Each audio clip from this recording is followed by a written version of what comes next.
અમારા જીવતા અને મહાન ઈશ્વર, અમે તમારી સ્તુતિ કરીએ છીએ પ્રભુ. તમે અમને સમય આપો છો. એ સમયમાં પ્રભુ અમે તમારા વચનોમાંથી શીખીએ, તમને ઓળખીએ, તમારો મહિમા કરીએ. અને પ્રભુ, જે આ વચનો આજે અમારા વિચારસરણીને બદલો, અમારી જીવનશૈલીને બદલો, અને પ્રભુ અમે તમને મહિમા આપી શકીએ એવું તમે થવા દેશો. તમારા આત્મા સમર્પિત થઈએ છીએ પ્રભુ ઈસુના નામમાં. આમીન. ઓકે, સો આપણે લાસ્ટ ટાઈમ ગઈ વખતે જોયું કે ખ્રિસ્તી જે વિશ્વાસ છે એના જે સત્યો છે એ શું છે અને કેમ મહત્વનું છે, રાઈટ? અને આજે આપણે એ સત્યોની શરૂઆત કરી રહ્યા છીએ કે કયા કયા સત્યો છે, કયા કયા વિશ્વાસ છે કે જેમાં આપણે માનીએ છીએ ખ્રિસ્તીઓ તરીકે, વિશ્વાસીઓ તરીકે, એને આપણે સમજવાનો પ્રયત્ન કરીએ છીએ. તો આજે પહેલો ભાગ આપણે જોઈશું. એટલે ઈશ્વર વિશેના સત્યો, અથવા આપણે એ રીતે કહીશું, ઈશ્વર કરતાં આપણે એલોહિમ શબ્દ વાપરીશું, કારણ કે જ્યારે આપણે એલોહિમ શબ્દ વાપરીએ છીએ ત્યારે ત્રિએક ઈશ્વરની વાત કરીએ છીએ, પિતા, પુત્ર અને પવિત્ર આત્માની વાત કરીએ છીએ. એટલે આપણે એલોહિમ શબ્દ હંમેશા વાપરીશું કે જેથી આપણે સમજીએ કે એ બીજા દેવની વાત નથી, પણ ઈશ્વરની વાત છે, બાઇબલના ઈશ્વરની વાત છે, આપણા ઈશ્વરની વાત છે, ત્રિએક ઈશ્વરની વાત છે. ઓકે, સો એલોહિમ વિશેના સત્યો નો પહેલો ભાગ આજે આપણે શરૂ કરી રહ્યા છે.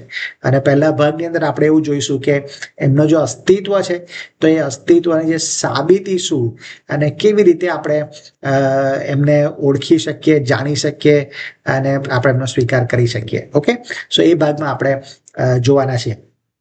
ઓકે, માની લો કે એવું થાય કે તમે કોઈક આપણે જૂના સમયમાં જતા રહો છો, બાઇબલના સમયમાં તમે પહોંચી જાઓ છો અને ત્યાં તમને ફારૂન રાજા આગળ ઊભા કરી દેવામાં આવે છે. અને એ ફારૂન રાજા આગળ તમે આપણી જે જીવનશૈલી છે, અત્યારની જે જીવનશૈલી છે, અત્યારના જે બધા ઉપકરણો છે એને સમજાવવાનો પ્રયત્ન કરો છો. ખાસ કરીને તમે એવું સમજાવો છો કે ભવિષ્યમાં એ રોબોટ છે, યાંત્રિક માનવ છે, કે જે મશીન છે અને એ મનુષ્ય જેવો જ દેખાય છે, બધું કામ કરે છે, મનુષ્ય કરતાં અનેક ગણ વધારે રીતે કામ કરે છે. એની રચના, એની ટેકનોલોજી, એની પ્રોગ્રામિંગ, એની કાર્ય પદ્ધતિ બધું તમે વિગતવાર સમજાવો છો. તમે બધા તર્ક આપો છો, ઉદાહરણ આપો છો, એની સાબિતીઓ આપો છો. આ ફારૂન રાજાને રોબોટ શું છે એ બધું તમે સમજાવો છો. તમને શું લાગે છે, આ ફારૂન રાજા એ રોબોટને સમજી શકે ખરો? કદાચ આપણને લાગે કે નહીં સમજી શકે, રાઈટ? કારણ કે એના સમયમાં એ વિચાર કરવો કે મનુષ્ય જેવું જ કામ કરી શકે એવું કોઈ મશીન હોય, એવી વાત એના મગજમાં જ ના ઉતરે. કેમ? કારણ કે એના સમયનું, એના દુનિયાનું એ વસ્તુ જ નથી, એના મગજની જ બહારની વાત છે, બરાબર? તો ઈશ્વર વિશેની પણ જ્યારે વાત આવે ને ત્યારે આપણા માટે બી આવું થઈ શકે. અને એટલે ઈશ્વર એ અલગ રેલમમાં છે, આપણે અલગ રેલમમાં છીએ. અને એટલે કદાચ એ સંપૂર્ણપણે આપણે સમજી ના શકીએ એવું શક્ય છે. ઈશ્વરને આપણે સંપૂર્ણપણે જાણી ના શકીએ એવું શક્ય છે. ઓકે, અને એટલે આપણે ફારૂન રાજાની વાતમાં આગળ વધીએ. તો ફારૂન રાજાની વાતમાં આપણે આગળ વધીશું તો એમાં વિચાર કરીએ કે ફારૂન રાજા સમજતો નથી, રોબર્ટ વિશેને ખબર પડતી નથી, એ સ્વીકાર કરતો નથી, રાઈટ? પણ પછી તમે શું કરો છો કે તમે આપણી દુનિયામાંથી એક રોબોટને લઈ જાઓ છો અને એ ફારૂન રાજાની આગળ તમે એને મૂકો છો. અને ફારૂન રાજાની આગળ રોબોટ પોતે બોલે છે કે હું રોબોટ છું, હું આવી રીતે કામ કરું છું. એ કામ કરીને બતાવે છે, એ ચાલીને બતાવે છે, એ વાત કરીને બતાવે છે, બધું બતાવે. અને છતાં બી જો ફારૂન રાજા એવું કે ના ના, હજુ તો હું વિશ્વાસ ના કરું, તો પછી શું કહીશું આપણે? રાઈટ? તો પછી આપણે એને મૂર્ખ કહેવો પડે કે સમજ નથી પડી. ઓકે, ના સમજાયું, બધું સમજાવવાનું ઉદાહરણ આપ્યા, ના ખબર પડી, ઓકે. પણ હવે પોતે જ આવી જાય છે અને પોતે જ જો બતાવે છે અને જોયા છતાં, સાંભળ્યા છતાં, અનુભવ કર્યા છતાં જો સ્વીકાર ના કરે, એનો વિશ્વાસ ના કરે, તો પછી એ મૂર્ખ કહેવાય. અને એવું જ ઈશ્વર માટે પણ છે.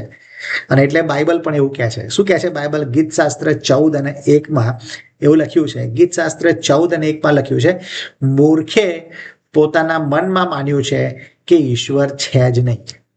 મૂર્ખે પોતાના મનમાં માન્યું છે કે ઈશ્વર છે જ નહીં. હવે જ્યારે અહીંયા મૂર્ખની વાત કરી છે ત્યારે મૂર્ખ એટલે કે એની પાસે બુદ્ધિ નથી એવું નથી, એની પાસે જ્ઞાન નથી એવું નથી, પણ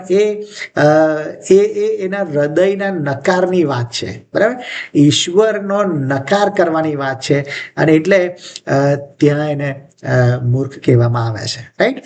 સો આ આપણે સમજીએ છીએ કે જો બધી જ બાબતો હોય અને છતાં બી જો નકાર કરવામાં આવે તો પછી મૂર્ખ કહેવામાં આવે. હવે ઈશ્વરે પણ ઈશ્વર છે ને રહસ્યમય રીતે છુપાયેલા નથી, પણ એમણે પોતે અલગ અલગ રીતે એમના અસ્તિત્વની સાબિતી આપી છે. એમનું અસ્તિત્વ એમણે જણાવ્યું છે. એમણે એમની જાતને છુપાયેલી રાખી નથી કે માર્મિક રીતે રાખી નથી, પણ એમણે પ્રગટ કરી છે, જાહેર રીતે એમને પ્રગટ કર્યું છે. અને એટલે આજે આપણે એ સમજીશું કે કેવી રીતે એમને પ્રગટ કર્યા, કે જેથી આપણે સમજી શકીએ ખરેખર એમનું રેલમ ને આપણું રેલમ આખું અલગ છે, ના સમજી શકીએ. રાઈટ. અને એટલે ઈશ્વરે પોતે એવા પ્રયત્ન કર્યા કે આપણે એમને ઓળખી શકીએ, આપણે એમને જાણી શકીએ, આપણે એમનો અનુભવ કરી શકીએ, અને ઈશ્વરના અસ્તિત્વ વિશે આપણે અજાણ રહીએ નહીં. અને એટલે એમણે પોતે એ પ્રકટીકરણ આપ્યા છે. રાઈટ. ઓકે, તો પહેલું આપણે જોઈએ કે પ્રભુની ઓળખ કઈ રીતે થઈ શકે. તો મેં ઇંગ્લિશમાં સી શબ્દનો યુઝ કર્યો છે, અને ગુજરાતીમાં શબ્દનો યુઝ કરી, એટલે એનાથી એવા 3 મુદ્દા બનાવ્યા છે કે તમે જલ્દી યાદ રાખી શકો. બરાબર. તો આપણે એને કહીએ પહેલું ક્રિએશન. રાઈટ. કે ઇંગ્લિશમાં જે ક્રિએશનથી ખબર પડે કે ઈશ્વરનું અસ્તિત્વ છે, અને ગુજરાતીમાં મેં શબ્દ બનાવ્યો છે કે અવલોકન દ્વારા એલોહિમની ઓળખ. અવલોકન તમે કરો છો અને એનાથી ખબર પડે કે ઈશ્વરનું અસ્તિત્વ છે. જ્યારે આપણે એક સુશોભિત મકાન જોઈએ, રાઈટ, કે આરામદાયક ગાડી જોઈએ, કે આકર્ષક કપડાં જોઈએ, કે ઉપયોગી વસ્તુઓને આપણે જોઈએ, તો આપણે શું વિચાર કરીએ? આપણે બધી વસ્તુઓને વિચાર કરીએ ત્યારે આપણને લાગે કે આ બધું આપમેળે ગોઠવાઈ ગયું હશે, આકર્ષક એની જાતે બની ગયું હશે. રાઈટ. અને આપણને એવું વિચાર આવે કે ના, એવું શક્ય નહીં હોય, કોઈકે તો એને બનાવ્યું હશે. રાઈટ. અને એટલે જે બધી જ વસ્તુઓ છે ને એ સુંદર બની, કે આકર્ષક બની, કે આરામદાયક બની, એ પોતાની જાતે બની શકે નહીં. રાઈટ. અને એટલે એને બનાવનાર કોઈક હોવો જોઈએ. ગાડી બનાવવા માટે કુશળ એન્જિનિયર હોય, કે એનો જે મિકેનિક હોઈ શકે, આકર્ષક કપડા માટેનો જે બાબતો હોઈ શકે, કોઈક બુદ્ધિશાળી કે વિચારશીલ વ્યક્તિ એની પાછળ રહેલો છે, એની કુશળતા પાછળ રહેલી છે. રાઈટ. આ એક વસ્તુ વિચાર કરી શકીએ. બીજું થાય કે આપણે જોઈએ છે કે સૂર્ય જોઈએ છે, કે ચંદ્ર જોઈએ છે, કે તારા જોઈએ છે, કે સમુદ્રો જોઈએ છે, કે જે પર્વતો જોઈએ છે, આ બધું આપણને રળિયામણું દેખાય છે, સુંદર દેખાય છે. પક્ષીઓનો જે અવાજ છે આપણને મધુર કલરવ સંભળાય છે. રાઈટ. આપણે જે ફૂલો છે એની ખુશ્બુ માણીએ છીએ, આપણને એમની તરફ ખેંચાઈ જઈએ છીએ, અને ફળનો રસ આપણને પોષિત કરે છે. રાઈટ. અને જે પાળેલા પ્રાણીઓ છે એની સાથે આપણે કદાચ આનંદથી રમી શકીએ છીએ.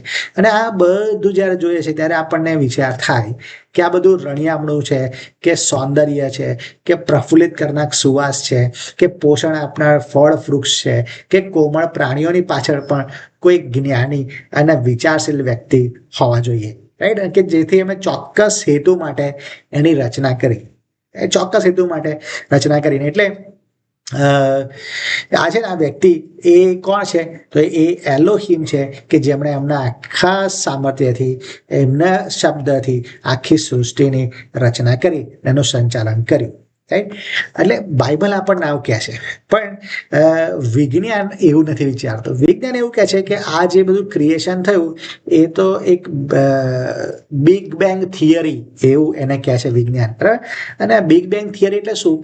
તો બિગ બેંગ થિયરી એટલે કહે છે કે બે જે ગ્રહો છે, કે બે વસ્તુઓ છે, બહુ જબરદસ્ત રીતે અથડાય છે, અને એક બહુ મોટો વિસ્ફોટ થાય છે, અને એનાથી અલગ અલગ બધા રૂપો બને છે, અને અલગ અલગ સમુદ્રો બન્યા, પહાડો બન્યા, અને બધી વસ્તુઓ બની. એટલે બિગ બેંગ થિયરી, એની પર આ વિજ્ઞાન બધી બાબતો નક્કી કરે છે, રાઈટ. હવે માની લો કે આવું હોય કે બિગ બેંગ થિયરીને આપણે સાચી માનીએ ને તો પણ કેટલીક મુશ્કેલીઓ છે, કારણ કે એમાં ભૂલ ભરેલી છે. એ કેવી રીતે ભૂલ ભરેલી છે કે માની લો કે કોઈ પણ વિસ્ફોટ થાય, કારણ કે આપણી આસપાસ કોઈ જગ્યાએ બોમ્બ ફૂટે તો એનાથી બધી વસ્તુઓ બને કે તૂટે? રાઈટ. કોઈ વસ્તુ એ બની જાય નહીં, રાઈટ. અને એનાથી તો નાશ થાય, વિનાશ થાય, પણ સર્જન કશું થઈ જાય અને એ પણ વ્યવસ્થિત સર્જન થઈ જાય એવું શક્ય બને નહીં, રાઈટ. કારણ કે આપણું જે સૌર મંડળ છે એ સૌર મંડળની એવી વ્યવસ્થિત રચના ગોઠવેલી છે ને કે એવી વ્યવસ્થિત રચના કોઈ વિસ્ફોટથી ના થઈ શકે. જો એવું એ શક્ય હોત કે જો એવું વિસ્ફોટથી થયું હોત તો સૂર્ય અને પૃથ્વીનું અંતર જે છે એ એટલું કદાચ નજીક હોત કે પૃથ્વી બળી જાત, રાઈટ. પણ એની પાછળ એક વિચારશીલ અને સામર્થ્યવાન ઈશ્વર રહેલા છે, એ આપણને ત્યાં જોયો છે. એટલે બધી વસ્તુઓ આયોજન સહિત યોગ્ય જગ્યાએ, યોગ્ય રીતે, યોગ્ય પ્રમાણમાં અને યોગ્ય સમયમાં સુવ્યવસ્થિત અને સુંદર બનાવવામાં આવી છે. ને એટલે આ બિગ બેંગ થિયરી છે ને એ ભૂલ ભરેલી છે. પણ માની લો કે આ બિગ બેંગ થિયરી સાચી માનીએ તો પણ આ બિગ બેંગ થિયરી થવા માટે 4 વસ્તુની જરૂર પડે. શું જરૂર પડે? આ વિસ્ફોટ થવા માટે 4 વસ્તુની જરૂર પડે. શું જરૂર પડે? એક તો આ વિસ્ફોટ થયો ક્યાં, એટલે જગ્યા જોઈએ, બરાબર. કે વિસ્ફોટ થયો ક્યાં, કઈ જગ્યા ઉપર થયો, તો સ્પેસ જોઈએ, જગ્યા જોઈએ, બરાબર. બીજું કે વિસ્ફોટ થાય એટલે એનો અર્થ કે 2 પદાર્થોનો વિસ્ફોટ થાય ને, મેટરનો વિસ્ફોટ થાય, બરાબર, પદાર્થનો. તો આ બધા પદાર્થો બી જોઈએ કે નહીં, રાઈટ. પદાર્થ જોઈએ. અને પછી સમય જોઈએ કે કયા સમયમાં, ક્યારે આ વિસ્ફોટ થયો, તો એ જોઈએ, રાઈટ. અને એ જે 2 પદાર્થો છે એ પદાર્થોને બી એક એનર્જી જોઈએ, ઉર્જા શક્તિ જોઈએ, જેથી એ લોકો અથડાઈ શકે. એટલે બિગ બેંગ થિયરીને સાચી માનવા માટે 4 વસ્તુ જોઈએ. પણ આ 4 વસ્તુ આવી ક્યાંથી? સમય ક્યાંથી આવ્યો, કે સ્પેસ ક્યાંથી આવી, કે પદાર્થો ક્યાંથી આવ્યા, કે એનર્જી ક્યાંથી આવી, રાઈટ. તો આ બધું બિગ બેંગ થિયરીને ભૂલ ભરેલી બનાવે છે. પણ છતાંય જો આપણે બિગ બેંગ થિયરીને સાચી માનીએ ને તો પણ એને આ ઉત્પત્તિ એક અને એક પૂર્ણ કરે છે. જોઈએ ને તો આદિ એટલે સમય, બરાબર. ઈશ્વરે એટલે એલોહીમે એ શક્તિ બતાવે છે, રાઈટ, ઉર્જા શક્તિ. અને આકાશ એટલે સ્પેસ બતાવે છે. પૃથ્વી બને એટલે પદાર્થ બતાવે છે, રાઈટ. સો આ જો બિગ બેંગ થિયરીની વાત કરીએ ને તો પણ big bang theory it self prove that God is exist, બરાબર. એટલે એ આ બિગ બેંગ થિયરી જ બતાવી દે છે કે ખરેખર ઈશ્વરનું અસ્તિત્વ રહેલું છે, રાઈટ. અને એટલે એલોહીમે જ આ બધી વ્યવસ્થા કરી કે જ્યાં આગળ એમણે એવી કાળજી લીધી કે જો કોઈ વસ્તુઓ અથડાય તો પણ એનાથી કશું રચના થાય, અને એ જોવાનું અને એને યોગ્ય રીતે ગોઠવવાનું એ પ્રભુએ કર્યું. અને એટલે એને સાચી માનીએ તો પણ એમાં ઈશ્વર રહેલા છે, એમાં એલોહીમ રહેલા છે, રાઈટ. અને એટલે આપણે ગીતશાસ્ત્ર 19 અને 1લી અને 2જી કલમમાં એવું વાંચીએ છીએ કે આકાશો ઈશ્વરનું ગૌરવ પ્રસિદ્ધ કરે છે અને અંતરિક્ષ તેમના હર્ષનું કામ દર્શાવે છે. અને દિવસ તે તેમના વિશે કહે છે અને રાતે તેમનું જ્ઞાન પ્રગટ કરે છે. એટલે બધી જ બાબતો એમનું ગૌરવ પ્રસિદ્ધ કરે છે, એલોહીમનું ગૌરવ પ્રસિદ્ધ કરે છે, ઈશ્વરનું ગૌરવ પ્રસિદ્ધ કરે છે.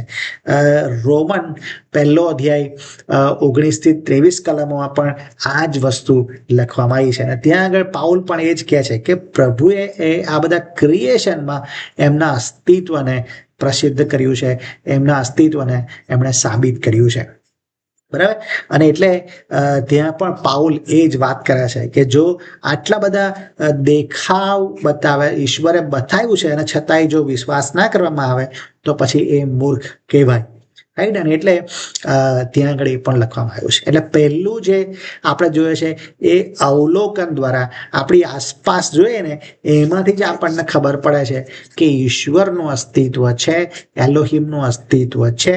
આ બધી વસ્તુઓ એમ જ બની ગઈ નથી, પણ એનું ઈશ્વરનું અસ્તિત્વ રહેલું છે. ઓકે, સો આ પહેલી વાત છે. બીજું જે સાબિતી છે એ છે કોન્શિયસ, બરાબર. પહેલું મેં તમને કહ્યું કે ઇંગ્લિશમાં સી છે, તો પહેલું આપણે જોયું ક્રિએશન, બીજો શબ્દ છે કોન્શિયસ. ગુજરાતીમાં આપણે જોયું પહેલો શબ્દ અવલોકન દ્વારા એલોહિમની ઓળખ, અને ગુજરાતીમાં બીજો શબ્દ છે અંતઃકરણ દ્વારા એલોહિમની ઓળખ, રાઈટ. અને એટલે ઈશ્વરે મનુષ્યની રચના જ એવી કરી છે અને કે જેથી એ જાણી શકે, કે એ સમજી શકે, એ અનુભવી શકે કે ઈશ્વરનું અસ્તિત્વ છે, એમના એ સર્જન છે અને એમના સર્જનહાર કોઈ છે એવું એમને પોતાને જ ખબર પડે. અને રોમન 2:15 ની અંદર એ દર્શાવવામાં આવ્યું છે. શું કહે છે? તેઓના અંતઃકરણમાં નિયમ લખેલો છે, તે તેઓના કામ બતાવી આપે છે, તેઓની પ્રેરક બુદ્ધિ તે વિશે સાક્ષી આપે છે, અને તેઓના વિચાર એકબીજાને દોષિત અથવા નિર્દોષ ઠરાવે છે. એટલે અંતઃકરણથી જ આપણને ખબર પડે છે કે કોઈક જેમણે નૈતિક ધોરણો બતાવ્યા છે, સારા નરસાને અલગ કર્યું છે, એવા ઈશ્વર છે, કે જેમણે એ નિયમ લખ્યો છે એવા ઈશ્વર છે. અને એટલે અંતઃકરણમાં જ આપણને ખબર છે કે મારું સર્જન થયેલું છે અને મારા કોઈ સર્જનહાર રહેલા છે. કોઈ પણ વસ્તુ જે સર્જિત વસ્તુ છે તો એની પાછળ કોઈ ચોક્કસ હેતુ રહેલો હોય, બરાબર. અને એટલે કોઈ પણ ખોરાક છે કે ફળ છે, તો બરાબર એ ફળ કે વૃક્ષ પ્રભુએ બનાવ્યા છે એ ખોરાકને માટે જેણે બનાવ્યા છે, આપણા માટે અને પ્રાણીઓને માટે, પણ એનો ચોક્કસ હેતુ છે, રાઈટ. અને જે વૃક્ષો છે, કદાચ વિચાર કરીએ દવા તરીકે પણ યુઝ થઈ શકે છે.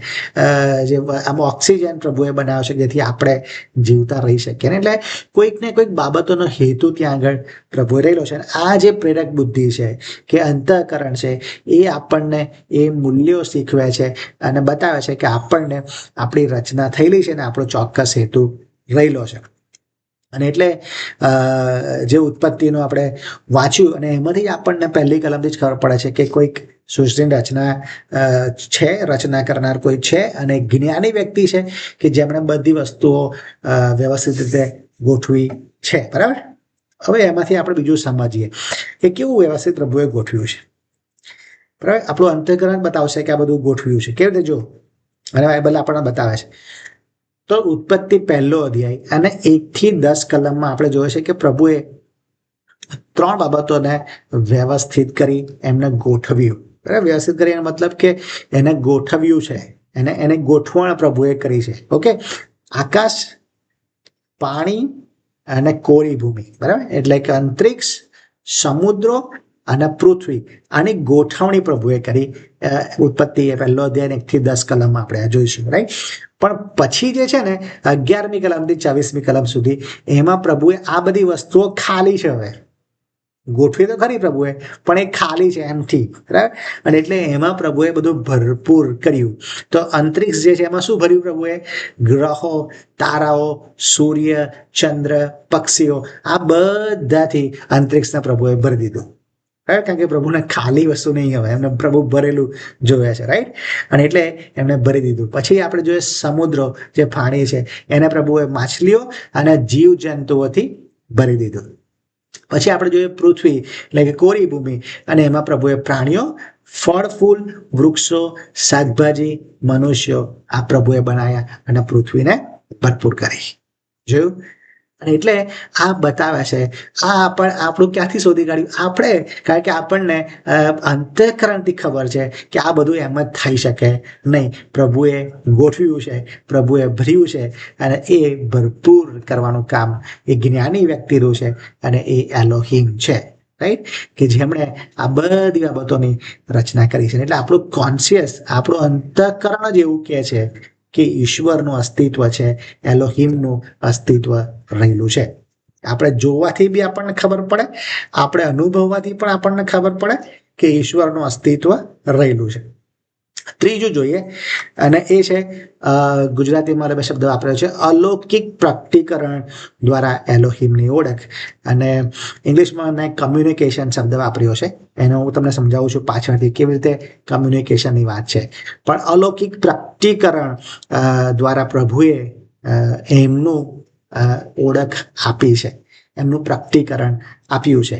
હિબ્રુના પત્ર એનો 1 અધ્યાય અને 1 અને 2 કલમમાં આપણને ખબર પડશે કે કોમ્યુનિકેશન પ્રભુએ કર્યું છે, રાઈટ. અને એ કોમ્યુનિકેશન એ અલૌકિક કોમ્યુનિકેશન છે. જો શું કહે છે, પ્રાચીન હિબ્રુના પત્ર 1 અધ્યાય 1 અને 2 કલમ. પ્રાચીન કાળમાં પ્રબોધકો દ્વારા આપણા પૂર્વજોની સાથે ઈશ્વર અનેક વાર અનેક પ્રકારે બોલ્યા, અને તે છેલ્લા પુત્ર કે જેમને તેમણે સર્વના વારસ ઠરાવ્યા અને વળી જેમના વડે તેમણે સૃષ્ટિનું સર્જન કર્યું તે દ્વારા આપણી સાથે બોલ્યા.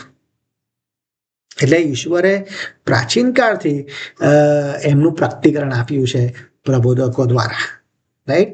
અને ઈશ્વરે પ્રકટીકરણ આપ્યું ને પછી છેલ્લા કાળમાં કહે છે કે પ્રભુ ઈસુ ખ્રિસ્ત દ્વારા પણ બોલ્યા છે, અને આજે પવિત્ર આત્મા દ્વારા પણ પ્રભુ એમની ઓળખ આપી રહ્યા છે. એલોહીમ એમની ઓળખ આપી રહ્યા છે, રાઈટ. અને એટલે જે અલૌકિક પ્રકટીકરણ અથવા તો આત્મિક દોરવણી કહીએ કે આત્મિક પ્રેરણા કહીએ કે જેના દ્વારા પ્રભુ ઓળખ આપી રહ્યા છે. અને એટલે પ્રભુ, મેં કહું ને કે પ્રભુ એ છુપાયેલા નથી અને એમણે એમની જાતને સંતાડી રાખી નથી, પણ એમણે તો પ્રગટ કરી છે, આપણી આગળ એમણે પ્રગટ કરી છે. એટલે જ્યારે અલૌકિક પ્રકટીકરણની વાત કરીએ છીએ ને ત્યારે એમાં મુખ્યત્વે 3 વસ્તુઓ આવે. એક, અલૌકિક પ્રકટીકરણમાં પહેલું આવે છે પ્રત્યક્ષ પ્રકટીકરણ. ડાયરેક્ટ પ્રભુએ ઓળખ આપી, ડાયરેક્ટ પ્રભુએ દર્શન આપ્યું, ડાયરેક્ટલી પ્રભુએ વાત કરી, તો એ છે પ્રત્યક્ષ પ્રકટીકરણ, બરાબર. કે જેમાં પ્રભુએ મનુષ્ય જોડે, પ્રબોધકો દ્વારા જોડે ડાયરેક્ટલી પ્રભુએ વ્યવહાર કર્યો, ડાયરેક્ટલી વાત કરી, સીધી વાત કરી. તે પ્રત્યક્ષ રેવલેશન છે, ડાયરેક્ટ રેવલેશન છે, પ્રત્યક્ષ પ્રકટીકરણ છે એવું આપણે કહીએ. અને નવા કરારમાં પ્રભુ ઈસુએ સીધી મનુષ્ય જોડે વાત કરી. એટલે ઈશ્વરે એલોહીમે સીધી લોકોની મુલાકાત કરી, એમની સાથે વાત કરી, એમની મધ્ય રહ્યા, રાઈટ. કારણ કે આપણને યોહાન 10 અને 30 શું કહે છે, પ્રભુ ઈસુ પોતે એવું કહે છે, હું ને બાપ એક છીએ. એનો અર્થ એલોહીમ એ આપણી સાથે રહ્યા, રાઈટ. અને એટલે આપણને એમની ડાયરેક્ટ રેવલેશન આપ્યું, ડાયરેક્ટ પ્રકટીકરણ આપણને આપ્યું છે. પ્રત્યક્ષ પ્રકટીકરણ કહેવાય. એ અલૌકિક પ્રકટીકરણ છે, પણ ડાયરેક્ટલી પ્રભુએ આપણને આપ્યું. ઓકે. બીજું છે પરોક્ષ પ્રકટીકરણ. અને એટલે એ સીધું નથી, પણ પ્રભુએ એમની ઓળખ પરોક્ષ રીતે આપી. દાખલા તરીકે એમણે સંદર્શન આપ્યા, બરાબર. એમણે યોહાનને સંદર્શન આપ્યું, દાનિયેલને સંદર્શન આપ્યું, રાઈટ. અને બીજા સેવક જે પ્રબોધકો છે એમને પણ સંદર્શન આપ્યું. અને દાનિયેલ, આદમને એમણે સંદર્શન આપ્યું. ઇવન ઇબ્રાહિમ સાથે પ્રભુએ વાત કરી, મૂસાની સાથે પ્રભુએ વાત કરી. તો આ બધા સંદર્શન જે છે એના દ્વારા જે પ્રભુ વાત કરે છે એ પરોક્ષ પ્રકટીકરણ, ઇનડાયરેક્ટ રેવલેશન પ્રભુએ આપ્યું, રાઈટ. એટલે સંદર્શન એમાં આવે. પછી સ્વપ્ન આપણે જોઈએ છે, દાનિયેલને પણ સ્વપ્ન આવ્યું, યુસુફને પણ સપનું આવ્યું, તો એ પણ પ્રકટીકરણ પ્રભુ આપે છે.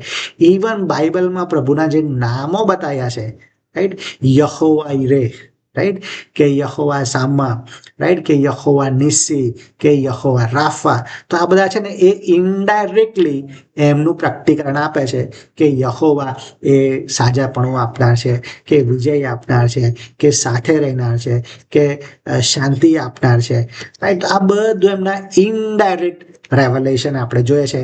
એમના નામોમાં આપણે જોઈએ છે કે પ્રકટીકરણ એમણે આપ્યું. એમના ચમત્કારો ઇનડાયરેક્ટ રેવલેશન છે. એમણે ચમત્કારો કર્યા છે, સમુદ્રના 2 ભાગ કરી દીધા. અરે જબરદસ્ત સામર્થ્ય એમનું આપણે જોઈએ છે, ને એ એમનું ઇનડાયરેક્ટ રેવલેશન છે કે બહુ જ સામર્થ્યવાન છે. અને પ્રભુ ઈસુ કે જે પેલા સમુદ્રને ધમકાવે અને શાંત થઈ જાય, અશુદ્ધ આત્માઓને ધમકાવે અને લોકો નીકળી જાય, રાઈટ. અને એ એમનું સામર્થ્ય બતાવે છે. એટલે એમનું ઇનડાયરેક્ટ રેવલેશન પણ આપણે જોઈએ છે. એમની પ્રતિછાયાઓમાં પણ આપણે જોઈએ છે કે એમણે એમનું પ્રતિછાયા આપી, એમનો શેડો આપ્યું. દાખલા તરીકે પહેલો આદમ એ મનુષ્ય છે, પણ છેલ્લો આદમની જ્યારે વાત કરે ત્યારે પ્રભુ ઈસુ ખ્રિસ્ત છે, રાઈટ. અને એટલે એવા જે પ્રતિછાયાઓ છે એમાં પણ પ્રભુએ આપ્યું. જે જૂના કરારમાં આપણે હલવાન જોઈએ છે, જે બલિદાન થાય છે પાપને માટે, પ્રભુ ઈસુને માટે નવા કરારમાં હલવાન કહેવામાં આવે છે કે જો ઈશ્વરનું હલવાન, રાઈટ. અને એટલે આ બધી પ્રતિછાયાઓમાં પણ એમણે એમનું પ્રકટીકરણ આપ્યું. સો આ છે ઇનડાયરેક્ટ રેવલેશન છે. અને અલૌકિક પ્રકટીકરણમાં ત્રીજું છે અને એ છે રિટન રેવલેશન, લેખિત પ્રકટીકરણ. અને એ છે આપણી પાસે બાઇબલ, બરાબર, કે જે એમનું એમનું લખાણમાં છે, એમની પ્રેરણાથી લખાયેલું છે. બીજો તિમોથી 3:16, રાઈટ, એમની પ્રેરણાથી આપણને એમનું રેવલેશન મળે છે, એમનું પ્રકટીકરણ મળે છે. અને એટલે 3 વસ્તુ આપણે જોઈએ છે જેના દ્વારા આપણને ઈશ્વરનું અસ્તિત્વ ખબર પડે છે. એક, અવલોકન દ્વારા, રાઈટ, ક્રિએશનથી આપણને ખબર પડે. બીજું આપણે જોઈએ છે અંતઃકરણ દ્વારા, આપણા કોન્શિયસથી આપણને ખબર પડે. અને ત્રીજું જોઈએ છે આપણે કોમ્યુનિકેશન, જે ડિવાઇન કોમ્યુનિકેશન છે, જે પ્રભુએ પોતે કર્યું છે. અને એના દ્વારા, અલૌકિક પ્રકટીકરણ દ્વારા આપણને ખબર પડે છે કે ઈશ્વરનું અસ્તિત્વ રહેલું છે, ઈશ્વર છે જ, બરાબર. અને એટલે અહીંયા આપણને બહુ જ જબરદસ્ત સમજવા મળે છે કે ઈશ્વરની ઈચ્છા છે, એલોહિમની ઈચ્છા છે કે આપણે એમને ઓળખીએ. અને એટલે આપણે એમનું પ્રકટીકરણ આપણને આપ્યું છે, રાઈટ. એ પોતાની જાતને છુપાવવા માંગતા નહોતા, એમને એ પ્રગટ કરવા માંગે છે. અને એટલે એમણે એવી ઈચ્છા રાખી કે એમણે પોતે એમની જાતને પ્રગટ કરી. જો એમણે પ્રગટ ના કરી હોત ને તો આપણે સમજી શકીએ નહીં, પણ એમણે પોતે એમની જાતને પ્રગટ કરી છે. પણ તેમ છતાંય પ્રભુ આટલા બધા સામર્થ્યવાન હોવા છતાંય, આટલા બધા મહાન હોવા છતાંય, આટલા બધા શું કહેવાય, ગુણ હોવા છતાંય એમણે એવી અપેક્ષા રાખી નહીં કે મનુષ્યો એમના ઉપર આંધળો વિશ્વાસ કરે. આટલા બધા પ્રકટીકરણ આપ્યા છતાંય એમણે ક્રિએશનમાં આપ્યું, કોન્શિયસ આપ્યું અને કોમ્યુનિકેશન કર્યું, તો પણ પ્રભુએ એવી ઈચ્છા રાખી નહીં કે તમે આંધળો વિશ્વાસ કરો, કે આપણે આંધળો વિશ્વાસ કરીએ. પણ કહો છે એનું આપણને એક મસ્ત ઉદાહરણ મળે છે. અને એ ઉદાહરણ છે આપણને લુકની લખેલી સુવાર્તા, એનો 1 અધ્યાય અને 1 થી 4 કલમની અંદર આપણે જોઈએ છે કે જે લુકે લખ્યું છે ને, તો આ લુકે એ આ આખી 24 અધ્યાયો એ થિયોફિલને સમજાવવા માટે, કે થિયોફિલ એ વિશ્વાસમાં દ્રઢ બને, વિશ્વાસમાં એને કોઈ શંકા ના રહે, પ્રભુની ઓળખ બરાબર પ્રાપ્ત થાય માટે આ લુકને પ્રભુએ પ્રેરણા કરી. પણ પ્રભુએ એને એવું ના કહ્યું કે લુક, તું મારી જોડે બેસ, હું તને જે લખાવું ને તું બધું લખી લે. એવું નથી કર્યું પ્રભુએ. પ્રભુએ લુકને પ્રેરણા તો કરી, પણ લુકે બધી મહેનત કરી. કેટલી મહેનત કરી? તો ત્યાં કીધું છે કે એ બધા લોકોને નજરે જોનારા સાક્ષીઓને મળ્યો છે, બરાબર, અને બધાને પૂછ્યું છે. એણે બધી વસ્તુઓને વિગતવાર નોંધ કરી, બરાબર, એની શોધખોળ કરી કે આ બધા લોકો, જે નજરે જોનારા લોકો છે, એમણે જે બધી વસ્તુઓ જોઈ છે, એમણે જે કહ્યું છે એ ખરેખર સાચું છે કે નહીં, એની પણ એણે તપાસ કરી. અને પછી એ બધી વસ્તુઓને વિગતવાર ગોઠવી અને પછી આ થિયોફિલને આપી. દેટ મીન્સ ઈશ્વરે એવી ઈચ્છા રાખી કે માણસ એ બધું શોધે, સમજે, જાણે, અનુભવે અને પછી વિશ્વાસ કરે. અને એટલે જ આપણને ગીતશાસ્ત્ર 34:8 શું કહ્યું? અનુભવ કરો અને જુઓ કે યહોવા ઉત્તમ છે. અનુભવ કરીશું, અવલોકન કરીશું, એમનું પ્રકટીકરણ પામીશું ને તો જ ખબર પડશે કે ઈશ્વરનું અસ્તિત્વ છે, ને તો નહીં ખબર પડે, રાઈટ. અને પ્રભુ એ અપેક્ષા રાખે છે. જ્યારે થોમાની સાથે પ્રભુ વાત કરે છે, થોમા વિશ્વાસ નહીં કરતો, ત્યારે પણ પ્રભુએ એના માટે સ્પેશિયલ, એમના માટે ફરીથી પ્રભુ મુલાકાત લે છે શિષ્યોની. અને પ્રભુ એને કહે છે કે તું મને અડકી જો અને અવિશ્વાસી ના રહીશ, પણ વિશ્વાસી થા, રાઈટ. એટલે ઈશ્વર ઈચ્છા રાખે છે એમની જાતને પ્રગટ કરીને કે આપણે એમની પર વિશ્વાસ કરીએ, પૂરી બુદ્ધિથી વિચાર કરીએ, પૂરા સામર્થ્યથી વિચાર કરીએ અને પૂરા જીવથી પ્રયત્ન કરીએ અને જોઈએ કે એને ઓળખીને પ્રભુ પર વિશ્વાસ કરીએ ને, એવું પ્રભુ ઈચ્છા રાખે છે, રાઈટ. પણ બહુ જ, અને છેલ્લે જેવું તમને કહેવા માંગુ છું ને, કે બહુ જબરદસ્ત છે કે પ્રભુએ આ 3 રીતે ઓળખ આપી. જોયું તમે? અવલોકન, અંતઃકરણ અને અલૌકિક. આવી ઓળખ પ્રભુએ કેમ આપી ખબર છે? કારણ કે મનુષ્યને પ્રભુએ 3 ભાગમાં બનાવ્યો છે. મનુષ્યને પ્રભુએ 3 ભાગમાં બનાવ્યો છે. આપણે એના વિશે ડિટેલમાં જ્યારે મનુષ્યના વિશે સત્ય જોઈશું ત્યારે ડિટેલમાં જોઈશું, પણ અત્યારે આપણે એટલું જોઈએ કે મનુષ્યને 3 ભાગમાં બનાવ્યો છે. અને એ છે શરીર, પ્રાણ અને આત્મા. એટલે શરીર એટલે આપણી જે 6 ઇન્દ્રિયો છે તે આપણે જોઈએ છે, સાંભળીએ છે, બોલીએ છે, સ્પર્શ કરીએ છે. એટલે એ 6 ઇન્દ્રિયોની વાત છે, એની વાત ત્યાં આગળ આપણે જોઈએ, શરીરની વાત. બરાબર. અને પછી પ્રાણ એટલે આપણી અંદર જે ઈચ્છા, મન અને લાગણી છે એ પ્રાણ છે, રાઈટ. અને આત્મા એ આપણને પ્રભુએ આપ્યો છે કે જે આપણે આત્મિક રીતે વ્યવહાર કરી શકીએ ઈશ્વરની સાથે, રાઈટ. આ 3 ભાગમાં મનુષ્યને બનાવવામાં આવે છે અને આ 3 ભાગમાં પ્રભુ એમની ઓળખ આપી. આપણા શરીર દ્વારા આપણે અવલોકન કરીએ, સ્પર્શ કરીએ, સાંભળીએ અને જોઈએ કે ઈશ્વરનું અસ્તિત્વ છે, રાઈટ. અને પ્રભુએ આપણને અંતઃકરણ બી આપ્યું કે જેનાથી આપણે અનુભવ કરીએ અને સમજીએ કે ઈશ્વરનું અસ્તિત્વ છે. અને પ્રભુએ રેવલેશન પણ આપ્યું, આત્મિક રીતે બી એમનું પ્રકટીકરણ આપ્યું કે આપણે સમજીએ કે ઈશ્વરની અસ્તિત્વ છે.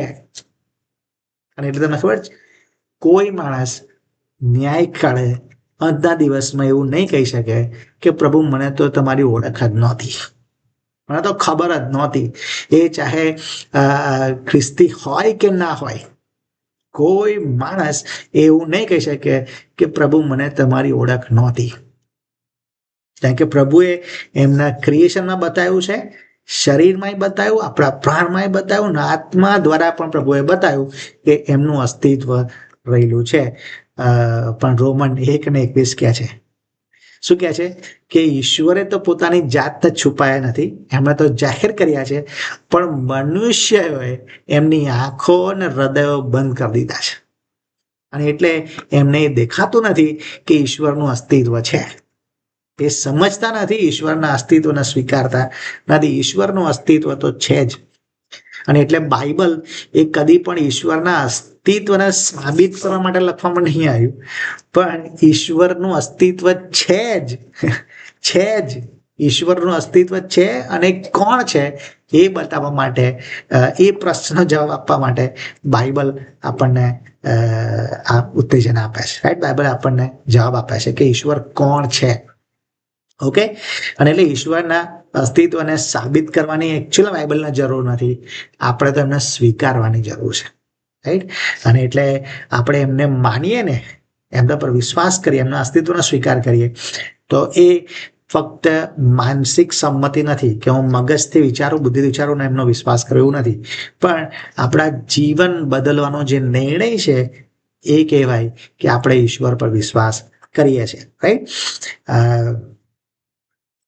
ઈશ્વરનો હેતુ, ઈશ્વર છે એની સાબિતી એ છે કે આપણા વિચાર, વાણી અને વર્તન એ આપણા સર્જનહારને પ્રગટ કરતા હોય, ઈશ્વરને પ્રગટ કરતા હોય. જો હું માનું છું કે ઈશ્વર છે, એલોહીમ છે અને એમણે મારું સર્જન કર્યું છે, તો પછી મારા વર્તન, મારા વિચાર, મારા વાણી એ પ્રકારના હોય એ જરૂરનું છે, રાઈટ. અને એટલે વિશ્વાસ એ ફક્ત વિચાર નથી, પણ વિશ્વાસ એ જીવન જીવવાની રીત છે. જ્યારે આપણે કરીએ છીએ ને ત્યારે યોહાન 20:9 એવું કહે છે કે જે માણસ એના પર ભરોસો રાખે છે તેને ધન્ય છે, તેને ધન્ય છે, રાઈટ. અને આપણે જ્યારે એની પર ભરોસો રાખીશું ને ત્યારે આપણે ધન્ય બનીએ છીએ, રાઈટ. ગીતશાસ્ત્ર 34:8 કલમમાં લખ્યું છે કે જે માણસ તેના પર ભરોસો રાખે છે તેને ધન્ય છે. અને યોહાન 20:29 લખ્યું છે કે જેઓએ જોયા વગર વિશ્વાસ કર્યો છે તેઓને ધન્ય છે, રાઈટ. અને એટલે પ્રભુનું અસ્તિત્વ તો છે જ. આપણે આપણા હૃદયને બંધ કરવાની જરૂર નથી, આપણી આંખોને બંધ કરવાની જરૂર નથી. આપણા અવલોકનથી આપણે ઈશ્વરના અસ્તિત્વને જોઈ શકીએ છીએ, સમજી શકીએ છીએ. આપણા અંતઃકરણ દ્વારા આપણને ખબર છે અને ઈશ્વરે આપણને પ્રકટીકરણ આપ્યા છે, એનાથી પણ આપણને ખબર છે કે ઈશ્વરનું અસ્તિત્વ રહેલું છે. તેથી આપણે આવીએ અને પ્રભુની આપણી જીવનશૈલીમાં બતાવીએ કે ઈશ્વરનું અસ્તિત્વ છે. જો હું સમાધાનકારી વલણ જીવતો નથી તો બતાવે છે કે ઈશ્વરનું અસ્તિત્વમાં હું માનું છું. જો હું ઈશ્વરની આજ્ઞાઓ પાળું છું તો એ બતાવે છે કે ઈશ્વરનું અસ્તિત્વ છે એ હું માનું છું. જો ઈશ્વર અને આરાધના કરવામાં અને ઈશ્વરની જે બાબતો છે એમાં હું મન લગાડું છું, ભૌતિકતામાં મન લગાડતો નથી અને ઈશ્વરની બાબતોમાં મન લગાડું છું અને એ અનંતકાળી લક્ષી મારું જીવન જીવું છું, એ બતાવે છે કે ઈશ્વરનું અસ્તિત્વ છે. કારણ કે ઈશ્વર ન્યાય કરશે, જીવંત ઈશ્વર છે, એ ચોક્કસ છે, રાઈટ. અને એટલે એ બતાવશે મારું જીવન કે ઈશ્વરનું અસ્તિત્વ છે કે નહીં, એમાં હું માનું છું કે નથી માનતો, એમાં ભરોસો કરું છું કે નથી કરતો. કદાચ આપણે મોંથી બોલતા હોઈએ કે હું વિશ્વાસ કરું છું, કદાચ આપણે ધાર્મિક પ્રવૃત્તિઓ કરતા હોય એનાથી કહેતા હોય કે હું વિશ્વાસ કરું છું, પણ ખરા અર્થમાં જીવન બદલાણ થયું છે કે નહીં, એનાથી આપણે આપણા ઈશ્વરનું અસ્તિત્વ સ્વીકાર કરીએ છીએ કે નહીં, એ સાબિત થાય છે. ઓકે, સો આપણે એ પ્રમાણે આપણા જીવનને બનાવીએ, બદલીએ અને એ પ્રમાણે આપણું જીવન ચાલુ રાખીએ. એ જ મારી આશા અને પ્રાર્થના છે. અને આ શિક્ષણ એ તમારા જીવનશૈલીને બદલનાર બની રહે, એ જ મારી પ્રાર્થના રહેશે. Thank you so much. આજનું સેશન આપણે અહીંયા પૂરું કરીએ છીએ, પ્રાર્થના કરીએ અને પછી પૂરું કરીએ. અને જો તમારો કોઈ પ્રશ્ન છે તો આપણે પછી એના માટે સમય લઈશું.